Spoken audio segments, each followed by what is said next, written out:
Assalamualaikum warahmatullahi wabarakatuh. Hari ini kita akan membahas materi tentang pengambilan keputusan taktis dalam mata kuliah dasar akuntansi manajemen. Pertama-tama kita harus mengetahui langkah-langkah dalam pengambilan keputusan taktis. Yaitu langkah pertama, kita harus mengetahui atau mengenali dan mendefinisikan masalah apa yang sedang terjadi dalam sebuah perusahaan. Kemudian langkah kedua adalah kita mengidentifikasi setiap alternatif sebagai solusi yang layak untuk mengatasi masalah yang sedang terjadi atau yang sedang dihadapi oleh sebuah perusahaan. Nah, setelah ketemu beberapa macam atau berbagai macam alternatif, maka kita harus mengeliminasi alternatif-alternatif tersebut yang mana saja yang layak untuk dijalankan oleh sebuah perusahaan, ya. Jadi kita dari sekian banyak solusi yang ada, kita harus mengeliminasi atau kita harus memilah mana saja solusi yang mungkin paling layak, paling dapat dilakukan oleh perusahaan untuk mengatasi masalah perusahaan tersebut.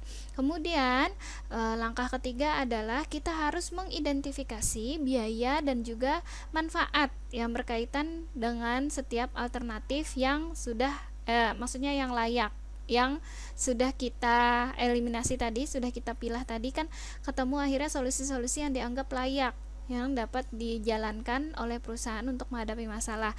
Nah, alternatif-alternatif yang dianggap layak itu diidentifikasi biaya dan juga manfaatnya.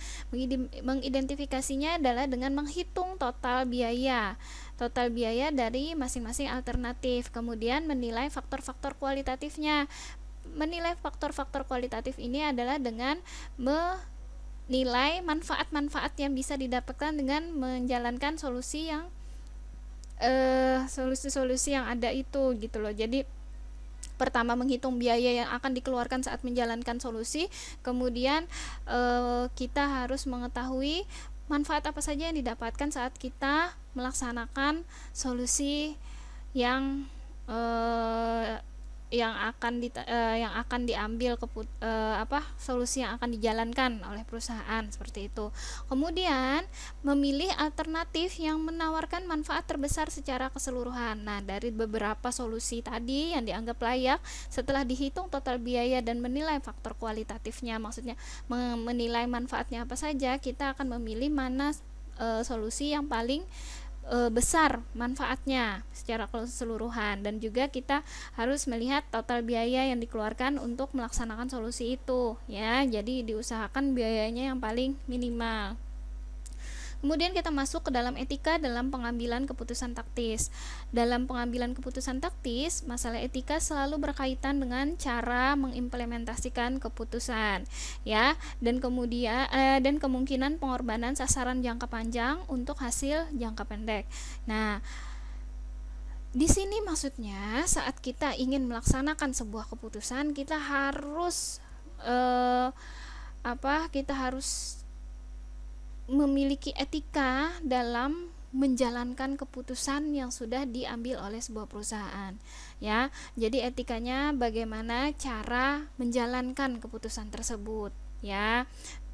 Maksudnya adalah saat kita misalkan ingin mengadakan perampingan sebuah perusahaan, maka cara mengimplementasikan keputusan itu bagaimana yang terbaik etikanya. Mungkin penyampaiannya, ya, sisi penyampaiannya bagaimana, itu etikanya. Jadi cara menjalankan keputusan itu ada etika, ada rulesnya lah istilahnya. Jadi saat ingin, kita tahu pasti orang tuh akan sedih saat dilakukan PHK atau pemutusan hubungan kerja. Nah, kita harus memberikan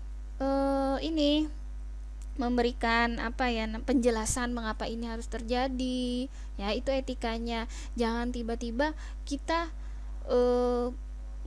memutuskan tanpa ada kejelasan gitu loh. Jadi etikanya kita harus menjelaskan mengapa ini kita lakukan, keputusan ini kita jalankan itu mengapa. Jadi itu etikanya gitu loh, cara mengimplementasikan keputusan itu yang harus utama kita pikirkan ya, agar itu terlihat beretika dalam pengambilan keputusan.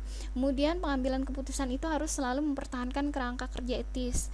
Di sini maksudnya adalah jangan sampai sebuah keputusan itu malah menghilangkan salah satu kerangka kerja etis. Maka saat misalnya sebuah perusahaan produksi produk barang itu malah memangkas divisi marketing. Nah, bagaimana, siapa yang akan memasarkan produknya? Nah, itu kan namanya dia menghilangkan kerangka kerja etis. Jadi sebenarnya etikanya pengambilan keputusan itu harus selalu mempertahankan kerangka kerja etis. Jadi jangan sampai kerangka kerja etis itu hilang karena mengambil keputusan tertentu dalam sebuah perusahaan ya. Pencapaian sasaran itu penting, namun bagaimana cara mencapainya itu adalah hal yang lebih penting. Ya, di sini maksudnya adalah saat perusahaan mencapai sebuah tujuan itu adalah suatu hal yang penting. Namun etikanya dalam bisnis, cara mencapai tujuannya, mencapai tujuan perusahaan itu yang akan dinilai etikanya oleh orang lain ya. Seperti itu. Jadi saat sebuah perusahaan udah besar gitu loh, dia besar tuh gimana, apakah dengan cara yang maksudnya dengan menjatuhkan lawan kah, atau memang dia meningkatkan kualitas perusahaannya kah? Nah itu kan berbeda, itu etikanya, etika dalam etika dalam sebuah bisnis seperti itu. Jadi dalam sebuah bisnis pengambilan keputusan itu perlu beretika. Bagaimana etikanya ya? Saat keputusannya adalah kita harus menjatuhkan perusahaan lawan, itu etikanya tidak bagus. Berarti etika yang pengambilan keputusan perusahaan tuh yang bagus, berarti kita harus mencari keunggulan kita di mana dari si perusahaan lawan, seperti itu ya kan. Kita harus menggali apa sih kelebihan kita gitu loh, yang bisa kita lebih kembangkan lagi gitu untuk menarik konsumen. Nah itu kan etika yang bagus ya dalam pengambilan keputusan dalam sebuah perusahaan. Kemudian kita masuk ke relevansi perilaku biaya dan modal penggunaan sumber daya aktivitas. Perhitungan biaya relevan pada awalnya menekankan pentingnya biaya relevan versus biaya tetap. Jadi dia menekankan perbandingan antara biaya relevan dan juga biaya tetap. Biasanya biaya variabel adalah relevan, sementara biaya tetap itu tidak relevan. Mengapa? Karena biaya variabel adalah biaya yang benar-benar keluar saat perusahaan melakukan aktivitas. Sedangkan biaya tetap itu biayanya akan tetap keluar walaupun perusahaan tidak menjalankan sebuah aktivitas. Seperti itu ya. Kemudian kita masuk ke kategori sumber daya terikat. Nah, di sini maksudnya adalah jika permintaan akan suatu aktivitas berubah, maka belanja sumber daya juga akan ikut berubah. Dan biaya aktivitas tersebut, biaya aktivitasnya itu adalah relevan untuk keputusan yang dimaksud. Jadi jenis pengeluaran atau belanja sumber daya ini biasanya disebut biaya variabel. Jadi misalnya saat ini permintaan akan sebuah produk itu meningkat, sehingga produksi produk itu, ya kan, produksi sebuah produk itu juga meningkat. Biaya produksinya meningkat. Saat produksi meningkat, biaya yang dikeluarkan untuk menunjang aktivitas produksi itu juga akan meningkat, ya kan? Saat permintaan meningkat, maka produksi di gudang produksi di sebuah perusahaan untuk menghasilkan produk itu meningkat. Untuk meningkatkan aktivitas perusahaan itu kan otomatis ada biaya apa saja ya, biaya bahan bakunya juga meningkat, biaya tenaga kerjanya juga meningkat, ya kan. Nah itu dia masukkan ke dalam biaya variabel ya, karena dia mengikuti biayanya itu mengikuti perubahan permintaan ya. Jadi dia sumber daya terikatnya itu masuk dalam biaya variabel. Nah, kita sekarang masuk ke produk mix atau bauran produk. Setiap bauran produk itu mencerminkan suatu alternatif yang mengandung tingkat laba, sehingga seorang manajer harus memilih alternatif yang akan memaksimalkan total laba. Nah, di sini maksudnya setiap perusahaan pasti memiliki bauran produk agar bisa memaksimalkan laba yang didapatkan. Bauran produk ini berarti itu adalah produk-produk lain selain jadi sebuah perusahaan itu tidak hanya memproduksi satu macam produk saja, tapi ada beberapa macam produk, ya. Itu adalah namanya bauran produk, ya. Seperti misalnya produk handphone. Produk handphone itu kan misalnya kayak kemarin bauran produk itu misalnya adalah contohnya misalnya sebuah perusahaan punya sebuah produk, kemudian produknya itu satu aja kan awalnya.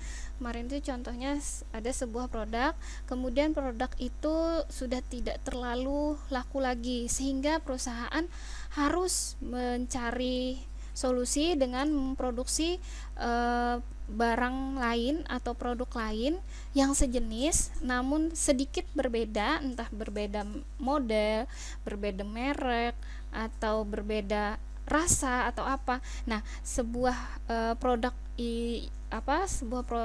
yang baru itu diproduksi untuk jadi kayak pilihan, sehingga jadi bauran produk mix.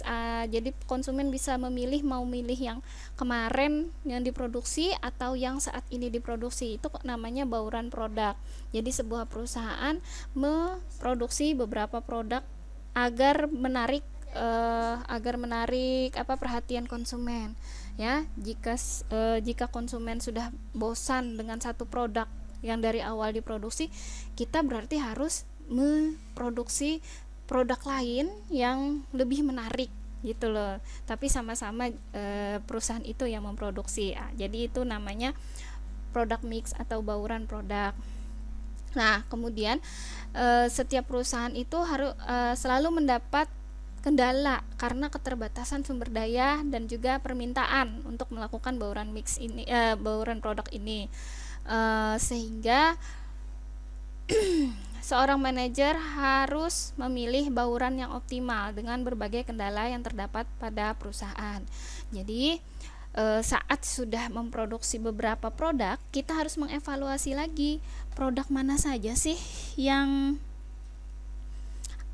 paling diminati. Nah, dari berbagai macam, misalnya sudah punya 5 produk, dari 5 ini mana yang paling menguntungkan, akhirnya kita akan di list gitu loh labanya. Akhirnya laba yang paling kecil itu nanti akan dihitung lagi,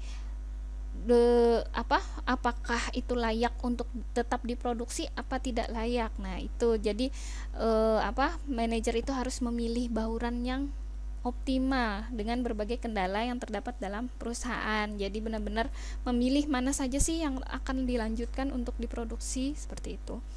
Kemudian pendapatan harus menutup biaya perusahaan untuk menghasilkan laba. Nah, di sini maksudnya bahwa setiap pendapatan dari penjualan itu harus bisa mengembalikan modal yang dikeluarkan untuk memproduksi sebuah produk. Nah, ini ini namanya harga pokok penjualan. Jadi kita harus menghitung harga pokok sebelum kita menjual sebuah produk. Kita harus menghitung harga pokok penjualan. Harga pokok penjualan itu didapat saat kita melis biaya apa saja yang dikeluarkan untuk memproduksi produk itu kan. Nah, sehingga harga pokok penjualan didapatkan, setelah itu kita tambahkan dengan laba yang kita inginkan. Setelah harga pokok ditambah dengan laba yang diinginkan, jadilah atau muncullah harga jual sebuah produk, ya. Oke. Kemudian kita membicarakan tentang sumber daya terikat, ya. Sumber daya terikat itu dibedakan menjadi 2, ada sumber daya terikat jangka pendek dan juga ada sumber daya terikat dalam beberapa periode. Untuk sumber daya terikat jangka pendek, ini seringkali menggambarkan pengeluaran atau belanja sumber daya yang berkaitan dengan penggajian organisasi dan tenaga kerja yang dibayar per jam. Nah, itu biasanya buruh ya. Perubahan pengeluaran atau belanja sumber daya dapat terjadi dalam dua cara, yaitu dengan permintaan sumber daya yang melebihi penawaran atau dengan penawaran yang melebihi permintaan. Jadi di sini maksudnya saat permintaan itu lebih besar daripada barang yang ditawarkan, jadi jumlah yang diminta oleh konsumen lebih besar dari stok barang yang tersedia, maka perusahaan harus meningkatkan aktivitas produksinya lebih banyak, ya kan? Saat dia memutuskan untuk meningkatkan aktivitas produksinya lebih banyak, otomatis dia membutuhkan tenaga kerja yang lebih banyak juga. Nah, di situ tenaga kerja yang dipakai adalah tenaga kerja yang dibayar per jam, tergantung berapa jam dia kerjanya, disitulah dia dibayar. Nah, ini kan dia pengaruh kan, jadi saat permintaan meningkat saja dia memakai tenaga kerja, jadi dia membutuhkan tenaga kerja lebih, jadi dia mengeluarkan biaya untuk gaji tenaga kerja saat itu, saat permintaan meningkat itu. Nah, biaya untuk membayar tenaga kerja itu masuk dalam sumber daya terikat jangka pendek. Namun jika penawaran yang diberikan oleh penawaran yang diberikan oleh perusahaan atau barang yang disediakan oleh perusahaan itu melebihi dari permintaan dari konsumen, jadi stok barang itu banyak sedangkan yang beli itu sedikit, maka biasanya perusahaan mengambil keputusan untuk menghentikan produksi sementara. Saat penghentian aktivitas produksi sementara itu, maka tenaga kerja yang ada sementara dirumahkan dulu ya, jadi tidak terpakai, sehingga biaya untuk membayar tenaga kerja itu tidak perlu dikeluarkan, ya kan. Jadi dia sangat berpengaruh, sumber daya terikat ini dia terpengaruh, maksudnya dia terpengaruh atas permintaan dari pelanggan.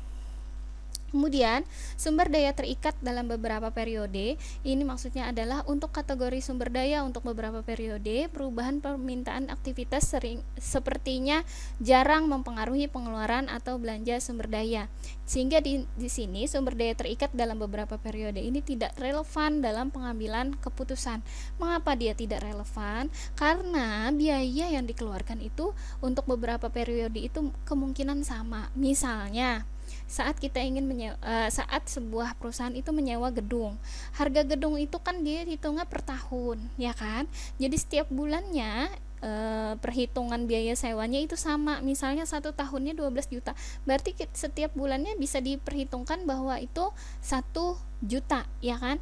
Selama masa periode setahun itu ternyata ada 2 bulan perusahaan tidak beroperasi, dia tetap bayar sewa kan. Nah, itu masuknya kategori biaya tetap ya. Jadi dia walaupun dia terikat juga gitu loh terhadap produksi, namun dia karena terikatnya selama beberapa periode, jadi dia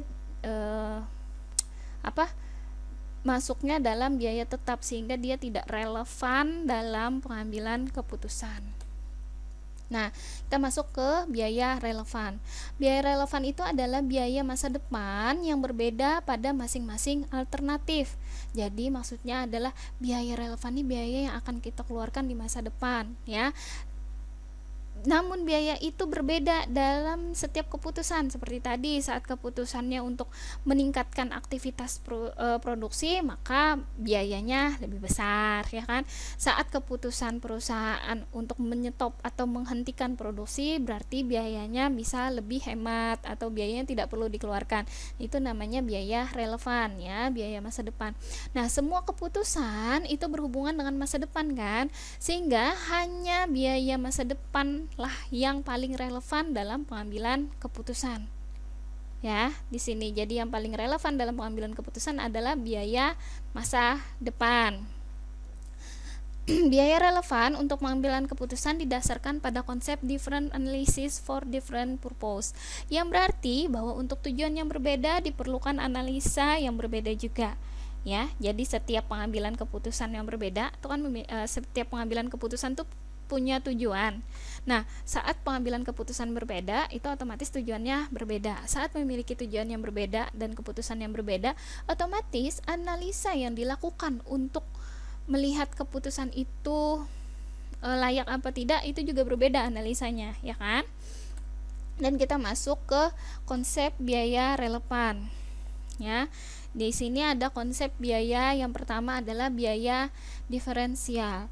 Biaya diferensial ini merupakan biaya masa datang yang mungkin akan terjadi yang berhubungan dengan pengambilan keputusan, ya. Biaya yang akan dikeluarkan oleh sebuah perusahaan yang mungkin akan terjadi yang berhubungan dengan pengambilan keputusan.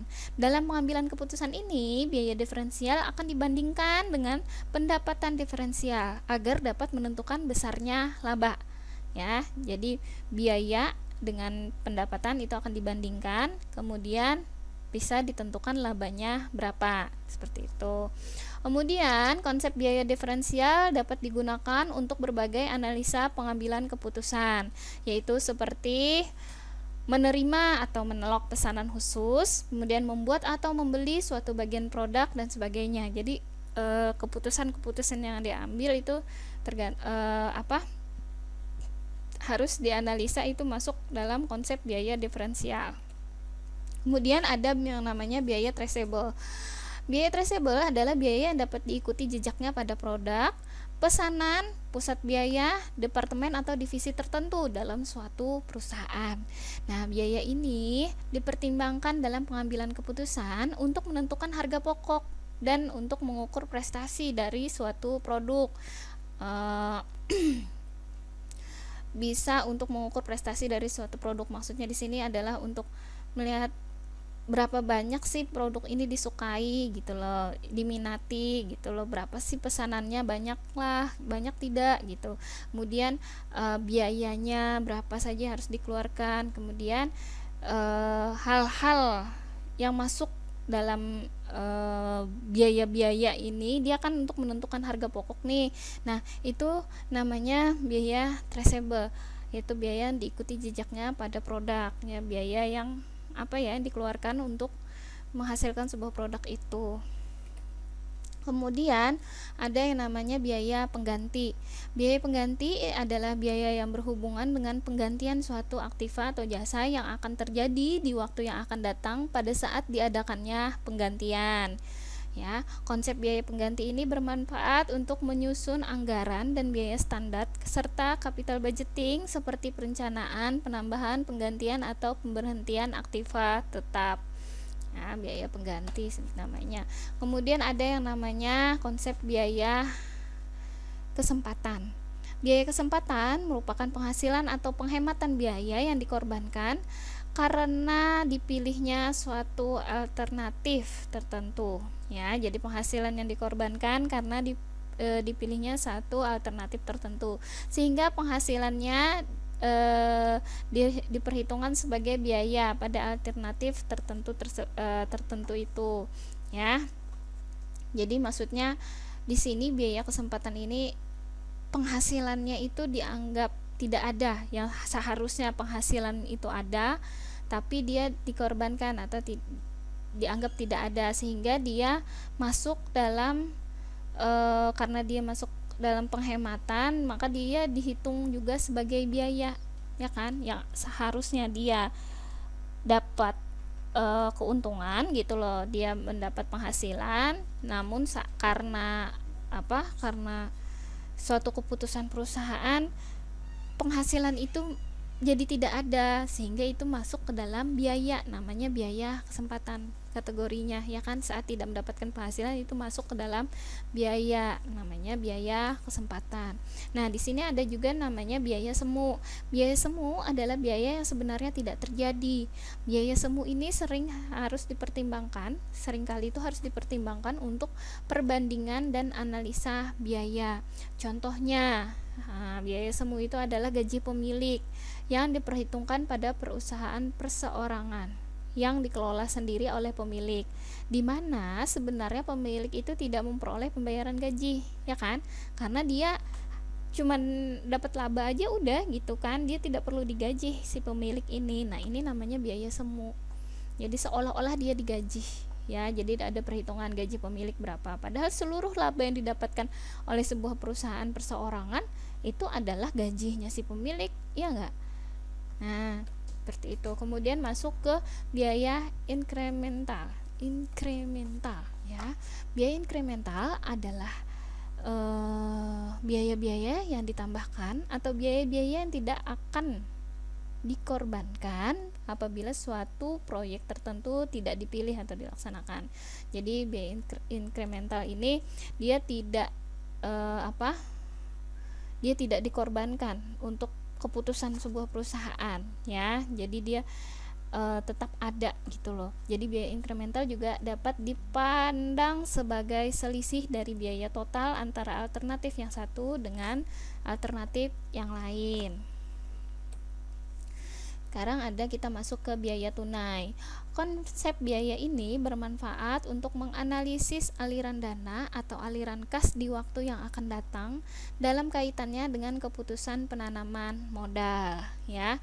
Misalnya manajemen memutuskan untuk membeli aktiva tetap baru, maka kos aktiva ditambahkan biaya-biaya operasional dari aktiva tetap selama pemakaian yang akan datang adalah biaya kas, ya. Akan tetapi, apabila aktiva tetap sudah dimiliki perusahaan, biaya depresiasi yang merupakan alokasi kos bukan termasuk biaya tunai karena pada saat dibebankan sebagai biaya tidak lagi memerlukan pengeluaran kas atau pengeluaran kasnya telah dilakukan pada masa lalu, ya. Jadi saat kita membeli aktiva baru nih ceritanya, maka itu dia dimasukkan dalam biaya operasional, ya. Karena yang dipakai adalah biaya kas.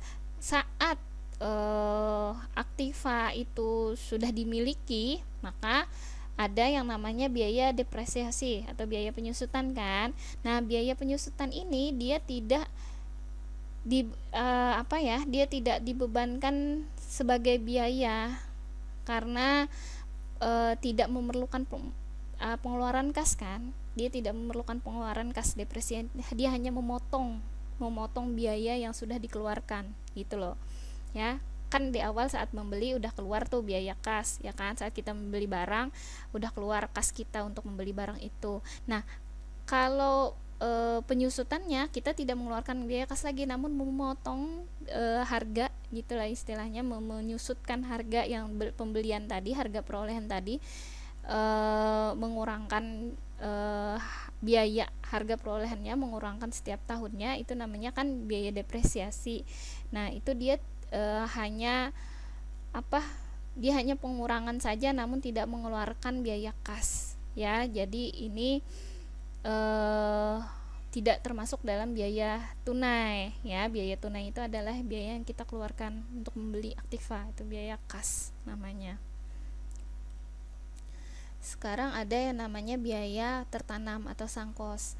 Biaya tertanam merupakan pengeluaran yang telah terjadi di masa lalu yang tidak dapat ditutupi kembali dalam situasi tertentu dan tidak akan mempengaruhi biaya di masa depan.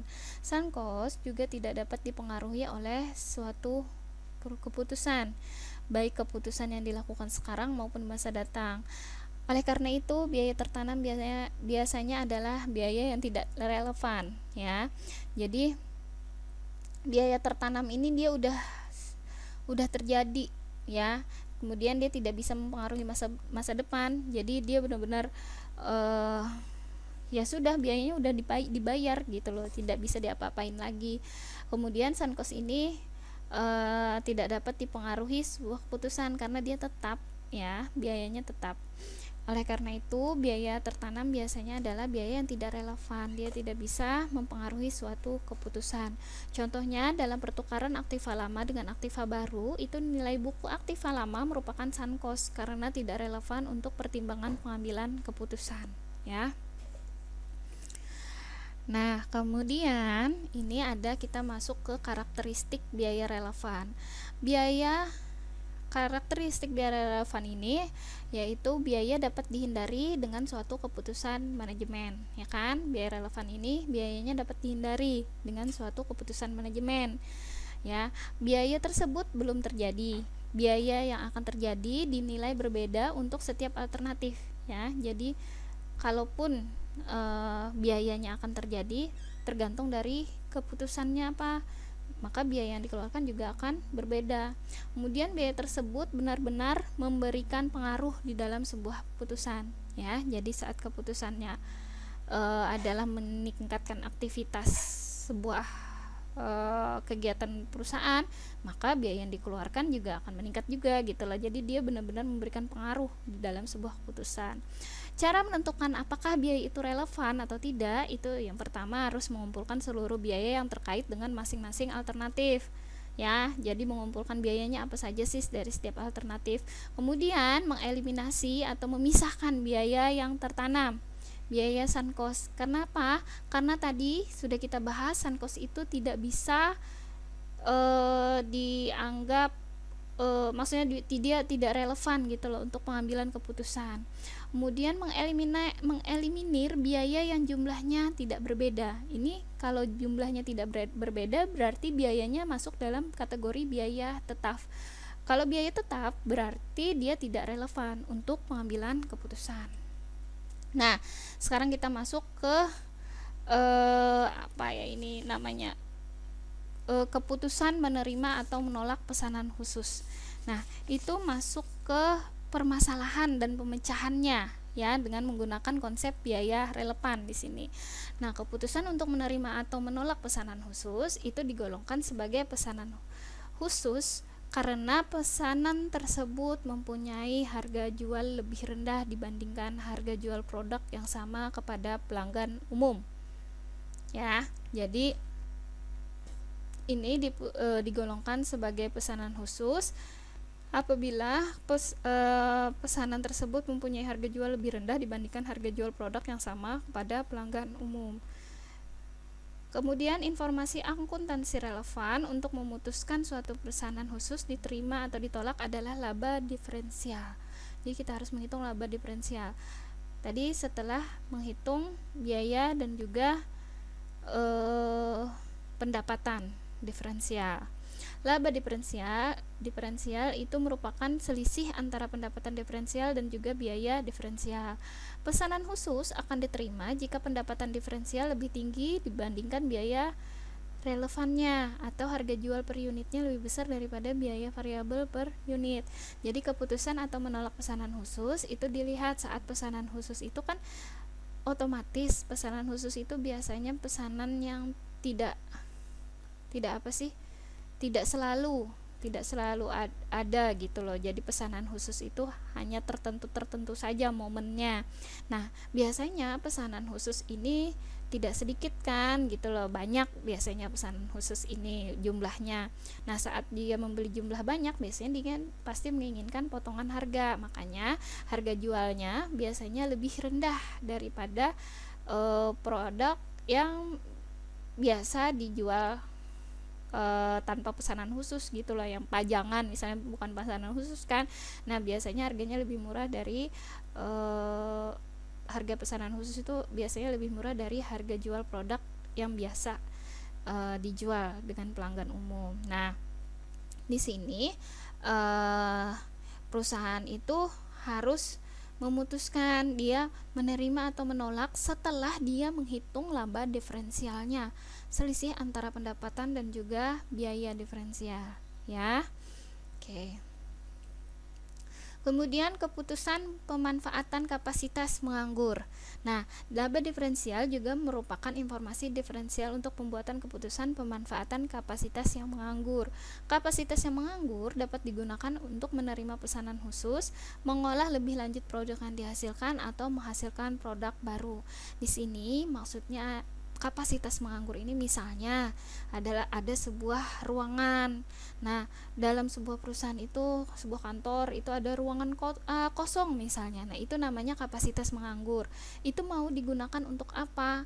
Mengolah produk lanjutankah atau malah menghasilkan produk barukah? Itu harus dihitung biayanya, ya. Sebesar apa ruangannya, kapasitasnya berapa, itu harus dihitung dulu, ya. Jadi ini keputusan dipakaikah untuk melaksanakan produksi produk baru kah atau produksi lanjutan saja gitu. Adalah keputusan-keputusan manajemen untuk memanfaatkan kapasitas yang menganggur. Nah, di sini ada juga yang namanya keputusan pemanfaatan kapasitas yang terbatas. Nah, total laba kontribusi atau laba kontribusi setiap satuan kapasitas merupakan informasi relevan untuk pembuatan keputusan kapasitas yang terbatas. Laba kontribusi per unit produk digunakan dalam rangka mengetahui besarnya total laba kontribusi per satuan kapasitas untuk setiap jenis produk. Ya, jadi laba kontribusinya itu dihitung, digunakan untuk mengetahui laba kontribusi besarnya total laba untuk setiap jenis produk. Jadi dalam keputusan pemanfaatan kapasitas yang terbatas kita harus menghitung laba kontribusinya, ya. Oke, kemudian ada keputusan penggantian aktiva tetap. Biaya masa lalu dalam bentuk nilai buku aktiva tetap dalam nilai buku aktiva tetap yang lama itu bukan merupakan informasi relevan, ya kan? Tadi karena dia depresiasi tidak masuk dalam biaya relevan dalam pengambilan keputusan, ya. Kemudian jika kapasitas aktiva baru dengan aktiva lama sama besarnya, maka informasi relevan untuk pengambilan keputusan aktiva tetap adalah penghematan tunai antara aktiva tetap baru dengan aktiva tetap lama. Sini maksudnya. Jadi informasi yang paling relevan itu untuk mengambil keputusan mengganti kah atau tidak itu adalah dengan melihat penghematan uangnya antara membeli aktiva tetap baru dengan aktiva tetap lama, ya, melihat penghematannya di mana. Itu saja. Nah, jika kapasitas aktiva baru dengan aktiva lama tidak sama besarnya, maka informasi relevan untuk keputusan penggantian aktiva tetap adalah laba diferensial aktiva tetap lama dan laba diferensial aktiva tetap baru. Disitulah informasi yang didapatkannya. Kemudian, keputusan menyewakan atau menggunakan sebagian kapasitas. Informasi relevan untuk pembuatan keputusan ini adalah biaya diferensial yang berupa biaya kesempatan, opportunity cost maksudnya. Informasi relevan untuk pembuatan keputusan ini adalah biaya diferensial yang berupa biaya kesempatan. Sebagian kapasitas akan disewakan jika biaya kesempatan menyewakan sebagian kapasitas lebih kecil dibandingkan biaya kesempatan menggunakan sendiri sebagian kapasitas tersebut. Jadi kita harus melihat, mengambil keputusannya saat kita tadi ada sebuah ruangan kosong, itu kita harus menghitung saat dia dipakai untuk melakukan kegiatan produksi, apakah biayanya berapa, keuntungannya berapa, laba yang akan didapatkan berapa gitu kan. Kita akan menghitung dengan kapasitas yang tersedia itu, yang terbatas itu, apakah lebih menguntungkan. Itu kita kan bisa menghitung labanya berapa, dia bisa beroperasi sehari berapa dengan kapasitas luas ruangan segitu, dia bisa memproduksi produk berapa dalam sehari, ya kan, berapa dalam sebulan, berapa laba yang didapatkan dalam setiap bulan, udah bisa dihitung karena kita bisa mengetahui dari luas kapasitas gedung, kapasitas ruangan itu. Nah, laba yang didapatkan yang sudah dihitung apakah bisa lebih besar atau lebih kecil saat kita menyewakan saja kepada orang lain. Nah, kita harus melihat, jadi di situ keputusan menyewakan atau menggunakan sebagian kapasitas, maksudnya seperti itu. Jadi keputusan perusahaan itu, oh ternyata saat kita akan menggunakan untuk ruangan itu untuk memproduksi sebuah barang yang dihasilkan dalam sehari 10, sehingga kalaunya sebulan itu 300 produk, per unitnya dapat keuntungan 1.000 misalnya. Nah, udah ketahuan kan labanya berapa? Oh, ternyata sewa yang ditawarkan oleh orang lain, dia ingin nyewa ruangan itu, ternyata lebih besar dari laba yang didapatkan apabila kita memproduksi suatu produk di dalam ruangan tersebut. Maka keputusannya kita akan lebih baik menyewakan saja, seperti itu ya. Nah, kita masuk ke aplikasi biaya relevan. Itu keputusan membuat atau membeli aplikasinya, keputusan meneruskan atau menghentikan sebuah produksi, ya kan. Kemudian keputusan pesanan khusus tadi kita sudah bicara. Kemudian putusan menjual atau memproses lebih lanjut, ya. Nah, itu adalah aplikasi-aplikasi biaya relevan. Ini adalah contoh perhitungan biaya relevan. Ini ada yang namanya data mesin lama dan juga mesin baru, ya. Harga perolehan mesin lama 20 juta, mesin barunya harganya 25 juta. Umur ekonomis yang tersisa, mesin lama itu masih bisa dipakai 5 tahun, mesin baru pun 5 tahun gitu loh umur ekonomisnya. Kemudian penjualan tahunan ini maksudnya dia si mesin ini beroperasi bisa menghasilkan setahunnya menghasilkan produk untuk dijual itu harganya 250 juta. Sama mesin baru pun seperti itu. Kemudian biaya variabel untuk operasional, ya, biaya yang dikeluarkan untuk operasional per tahun untuk mesin lama itu 30 juta. Sedangkan mesin baru itu adalah 25 juta. Nah, kenapa lebih ini? Karena dia masih baru mesinnya, jadi biaya variabelnya lebih kecil. Nah, nilai jual setelah 5 tahun kita anggap 0, ya, karena setelah 5 tahun ini masa ekonomisnya sudah habis, jadi 0. Jadi ini juga karena masanya 5 tahun juga jadi 0 gitu, tidak ada nilai jualnya setelah 5 tahun sudah habis disusutkan. Nah, nilai jual saat ini untuk mesin lama 35 juta. Dia sudah disusutkan kan. Nah, nilai jual saat ini dia 35 juta. Sedangkan mesin baru tidak ada nilai jual kan saat ini, yaitu nilai harga perolehan ini nilai jual saat ininya. Kemudian nilai buku dia 40 juta. Nilai buku ini nilai sisa setelah didepresiasi, disusutkan.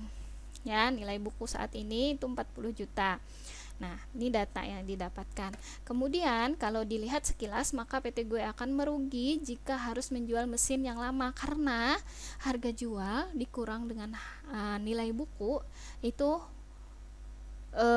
dia akan merugi sebesar 5 juta, ya kan? Karena harga jualnya 35 juta sedangkan nilai bukunya 40 juta.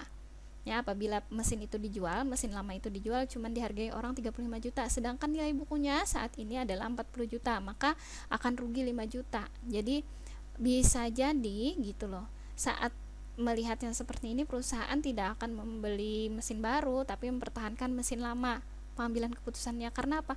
Karena dia akan rugi 5 juta saat dia akan menjual mesin lama, ya kan? Nah, itu salah satu keputusannya. Dia akan mempertahankan mesin lama karena dia akan merugi kalau dia menjual mesin lama dan membeli mesin baru, itu akan rugi kalau melihat dari harga jual dan juga nilai buku. Namun, kalau perusahaan mau mempertimbangkan bahwa bahwa nilai buku mesin lama merupakan sunk cost atau biaya tertanam, ya kan, maka seharusnya ditujukan pada pendapatan dan biaya relevan di masa datang yang akan datang. Jadi maksudnya di sini